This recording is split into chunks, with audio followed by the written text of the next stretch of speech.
Hey folks, this is Paul with For Moto, and I'm going to do something a little out of the ordinary today. I will soon be adding a new member to the Moto family, and I have purchased something to make the transport of that a little bit easier. And this video is going to be about me setting that up. It's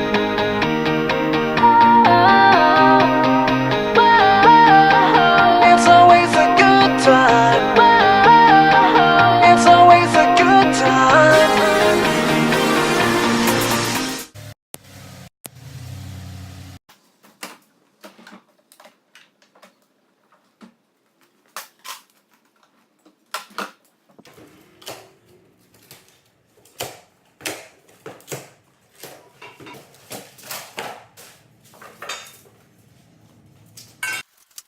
Well, let's talk about what this is real quick. That's a whole bunch of pieces in a box. What this is the Black Widow Deluxe Steel Motorcycle Carrier, part number SMC600R. I am adding a light dual sport motorcycle to the family that's going to ultimately be a great little trainer bike for my wife who has a desire to learn how to ride. So what this is this is a means to be able to take this around in a manner that I don't have to ride it, because the bike that's coming, which you saw pictured earlier, is just a little DR 200cc motorcycle.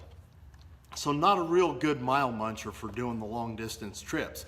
This little transport is going to be the thing that makes it really easy to load and unload and carry this thing behind my truck. So let's take a look at this thing going together, see how it works out. Unfortunately, I'm not going to be able to show you the bike on it today. That'll come in a review probably next week of how it hauls. So I'll stay tuned for that. This is just about the assembly. 12 bolts in, we got the basic frame put together. It's going good. So far I give it a thumbs up. This main receiver piece that goes in your hitch actually has a right side up and a right side down, because at first I thought that these holes were drilled in the wrong place. I thought I was going to have to get my drill out. At investigating it a little further, I noticed that there is a difference on it. So if you're putting one of these together yourself, just know to try it before you start drilling on stuff. Flip it over. Another thing to note during assembly, when you put these rods that go through the main frame, note that the wing nuts are going to go on the truck side.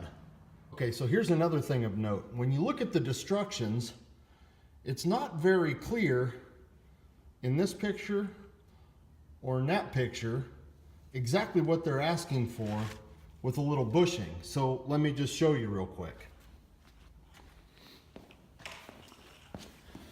The parts that they want are the bolt, the nut, and then this little bushing.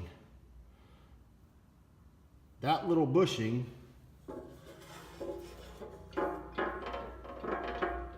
sits right there, and there's actually room for it. So it goes between the carriage frame and the actual platform.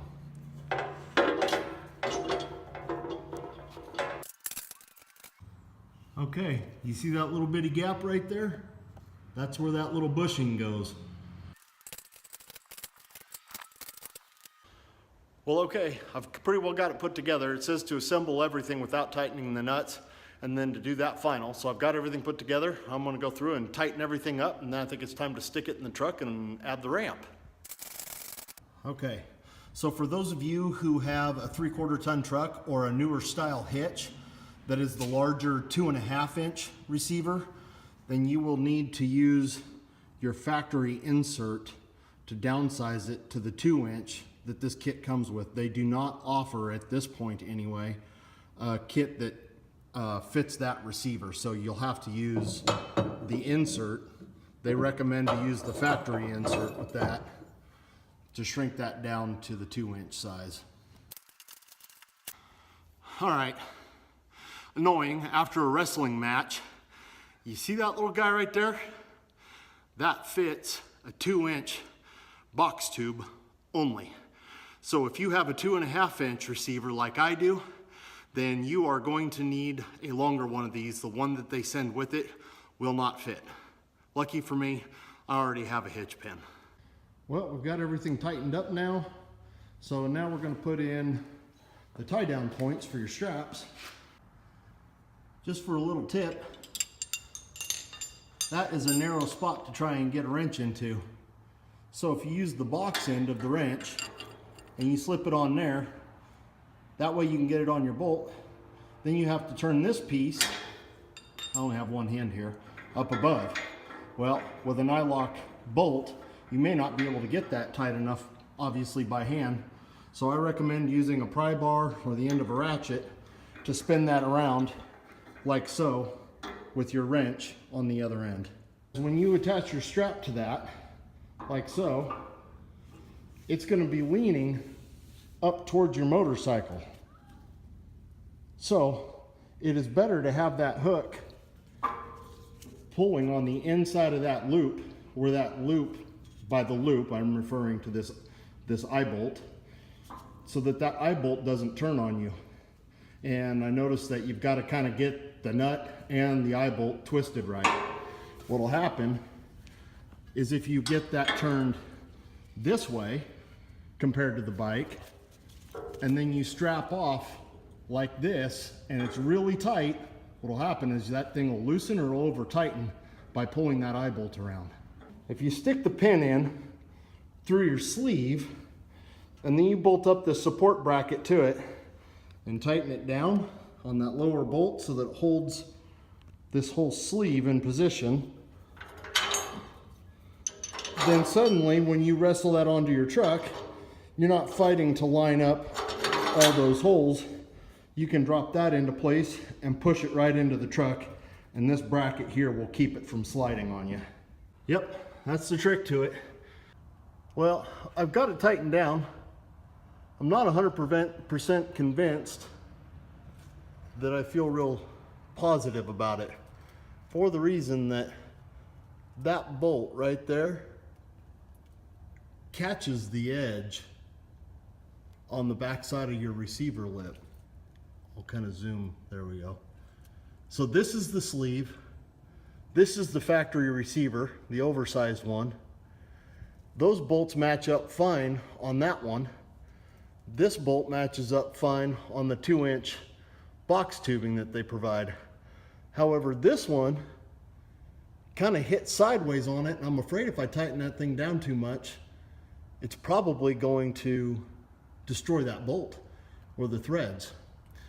So the other option that they give with you, and when I go to pick up that bike, is actually a bolt that goes in place of your pin and has a spacer sleeve, and I'm going to bring that with me just in case.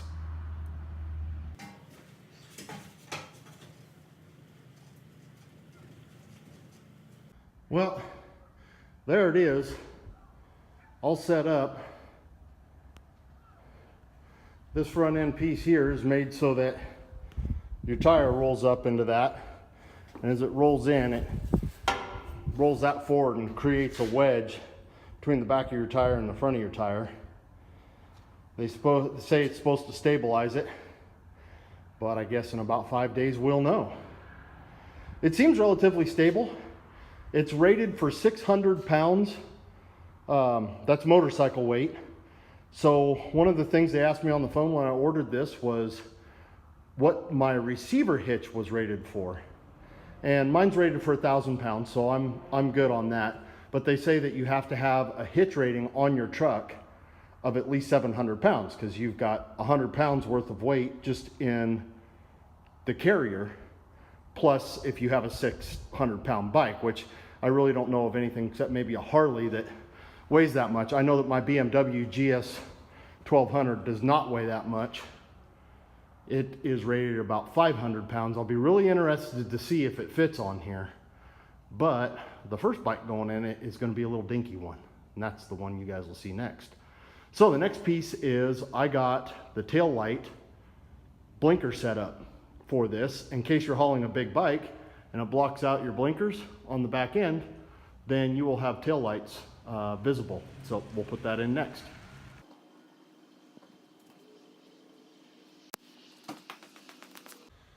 Well, there you have it, folks. I'll include you when I go down to pick up that little bike And that's the basic setup of that thing. As you can see, they got the wiring backwards, so I'll have to change a couple of wires on that plug. So that's the, that I would say is kind of a negative. They got the wiring switched up, probably just human error.